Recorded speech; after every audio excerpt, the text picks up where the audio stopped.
ان کے دفتر میں بیٹھا کہ میرا یہ حق ہے، بنیادی حق ہے کہ میں پروسیس آف کنسالیڈیشن میری موجودگی میں ہونی چاہیے، یہ لا کہتا ہے۔ انہوں نے اس کمرے میں انہوں نے کہا جی اچھا ہم آتے ہیں، وہ اپنے اس کمرے میں چلے گئے جہاں کنسالیڈیشن ہو رہی تھی، وہ جا کر کمرہ لاک کر دیا اور میں وہاں بیٹھ کے پھر واپس آ گیا اور پریمیسز کے باہر ساری رات میں بیٹھا رہا،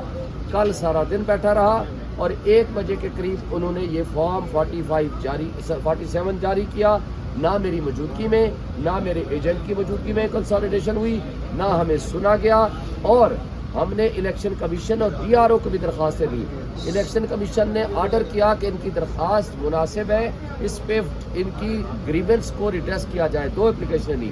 مگر دونوں کو اس نے نہیں سنا، جو کہ وہ ڈٹائی اور بےایمانی پہ اترا ہوا تھا، اس لیے وہ یہ کر رہا ہے۔ اور ایک بات، ہمارے پاس form 45 in its original form میں موجود ہے اور اس کا میں نے PDF فارم میں بنا دیا ہے، USB کی صورت میں ان کو درخواست میں شامل کر رہا ہوں، اور اس کا میں نے سوشل میڈیا پہ اور ساری جگہ میں نے وہ PDM فارم 45 جاری کر دیے ہیں۔ فارم 45 وہ ہے جس کی بنیاد پر 47 کا فارم ہوتا ہے، یعنی جو رزلٹ ہے اس کو صرف کنسالیڈیٹ کرتے ہیں، اور یہ فارم 45 صرف یہ نہیں ہے مجھے ملا، یہی طارق فضل کو ملا، یہی مصطفیٰ نواز کھوکھر کو ملا، یہی جماعت اسلامی کے کاشف چودھری کو ملا، یہی پیپلز پارٹی کے سبت الحسن کو ملا، اور یہی تحریک لبیک کے خاور کو ملا، اور تمام باقی انڈیپینڈنٹس کو بھی، یعنی سیم فارم 45 ہوتا ہے جو سب کو ملتا ہے، اور اس کے مطابق پھر 47 جاری ہوتا ہے۔ اور کل مصطفیٰ نے اور جماعت اسلامی نے اور تحریک لبیک نے مجھے مبارکباد بھی دی ہے اور اسی کو ایکسیپٹ کیا ہے، اس رزلٹ کو کہ جو فراڈ یہاں ہو رہا ہے اس کو ریجیکٹ کیا ہے، اور ہم آئندہ کا لائحہ عمل بھی بنانے جا رہے ہیں، اس میں ہم انشاءاللہ ان تمام جو پولیٹیکل پارٹیز کے نمائندے ہیں ان کو بھی شامل کریں گے کہ وہ بھی ہمارے احتجاج میں شامل ہوں۔ میں اس وقت آپ کو صرف پڑھ کے بتا دوں، جو NA 47 کا رزلٹ اکارڈنگ ٹو فارم 45 موجود ہے، جو میں آپ کو بتانا چاہ رہا ہوں، وہ صرف آپ سن لیں۔ اس کے مطابق جو ہمارے پاس رزلٹ ہے،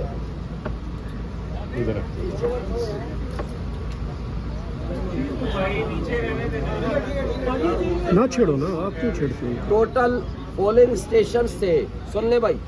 ٹوٹل پولنگ اسٹیشنز تھے 387 میرے حلقے کے، NA 47 کے ٹوٹل پولنگ اسٹیشن تھے 387۔ رزلٹ جو ہمیں آفیشیل اتھینٹک اوریجنل فارم میں ملا، باقی ایک کاپی ہے، ابھی اس کو ایک کو شامل نہیں کیا، 386 یعنی 386 جو پولنگ اسٹیشن ہے اس کا اکارڈنگ ٹو فارم 45 رزلٹ ہمیں ملا، ایک کو ہم ابھی شامل نہیں کیا۔ یہ رزلٹ بنتا ہے 99.74%، اور اس کا جو مجھے ووٹ پڑے ہیں ایک پولنگ اسٹیشن کے علاوہ، اس میں بھی ہم جیتے ہیں، یعنی اس میں 500-700 ووٹ بڑھ جائے گا۔ ہم جو ووٹ میں لے رہا ہوں 1,04,351 1,04,351 میرے مد مقابل جو طارق فضل لے رہے ہیں اکارڈنگ ٹو فارم 45، جو کہ سب کو یہی جاری ہوا وداؤٹ آبجیکشن، یہ ایک بات ذہن میں رہے، نہ PMLN نے نہ کسی اور پارٹی نے اس کے اوپر آبجیکشن فائل کیا، ان کو ملے ہیں 51,253۔ اچھا جی، اور مصطفیٰ نواز کھوکھر کو ملے ہیں اس کے مطابق، ایک پولنگ اسٹیشن کا رزلٹ باقی ہے جس میں میں جیتا ہوا ہوں، وہ اس میں ایڈ کریں گے تو ظاہر ہے 500-700 ووٹ میرے بڑھ جائیں گے۔ طارق فضل صاحب کے ووٹ دوبارہ جی، میں طارق فضل کے ووٹ آپ کو بتا رہا ہوں 51,253،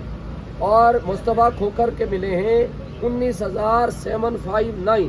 19,759، اور جناب اس کے مطابق سبت الحسن کو ملے ہیں 15,202، اور اس کے مطابق سید خاور کو ملے ہیں 11,260، یہ TLP کے ہیں، اور جماعت اسلامی کے کاشف چودھری کو ملے ہیں 7,936۔ میں ایک دفعہ پھر واضح کر دوں، 387 ٹوٹل پولنگ اسٹیشن تھے، جس میں سے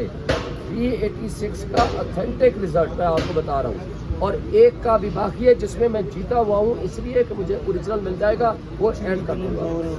اور باقی چونکہ انڈیپینڈنٹس ہیں وہ نیچے ہیں، اس لیے ان کا میں آپ کو نہیں بتا رہا۔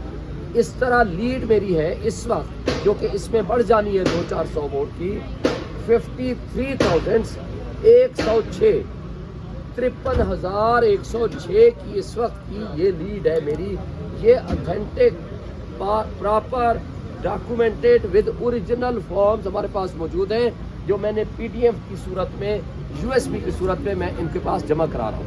میں اب آپ کو صرف ایک بات بتانا چاہتا ہوں. پیچھے افسوس سے کہنا پڑتا ہے کہ جو ڈاکہ زنی کل ہوئی ہے, جو دن کو اور رات کو جو کچھ کیا گیا, یہ ملک کی جڑیں کھوکھلی کرنے کے مترادف ہے. یہ 25 کروڑ عوام کو جس طرح پہلے معاشی تباہی اور اس کی دلدل میں دھکیل چکے ہیں, یہ مزید اس میں آگ بھڑکا رہے ہیں. یہ آگ سے کھیلنے کے مترادف ہے. ایک تجربہ انہوں نے کر کے دیکھ لیا تھا 1970 اور 71 میں, اس کا نقصان آج تک ہم اٹھا رہے ہیں. آج اس کا ایکشن ریپلے یہ کرنے جا رہے ہیں جو کہ انتہائی قابل افسوس ہے. یہ نہیں ہونا چاہیے. اور دکھ کی بات یہ ہے کہ وہ لوگ جو کچے کے ڈاکو ڈکیتی کر کے منہ چھپا کے جنگلوں میں پھرتے ہیں, تو آج پکے کے ڈاکو جنہوں نے سامنے پبلک کے ووٹ کو, ان کے کانفیڈنس کو, ان کے اعتماد کو, ان کے بنیادی حقوق کو ڈکیتی کی, چوری بھی نہیں ڈکیتی کی سب کے سامنے, میں کہتا ہوں کتنے ڈھیٹ اور بغیرتی ہو چکی ہے کہ ان میں غیرت ختم ہو گئی ہے کہ وہ جشن بھی مناتے پھرتے ہیں اور ویکٹی سپیچز بھی کرتے پھرتے ہیں. افسوس کی بات ہے کہ بغیرتی کا لیول اس حد تک گر گیا ہے. کیا سیاست اس کا نام ہے کہ آپ سرعام ڈکیتی کریں؟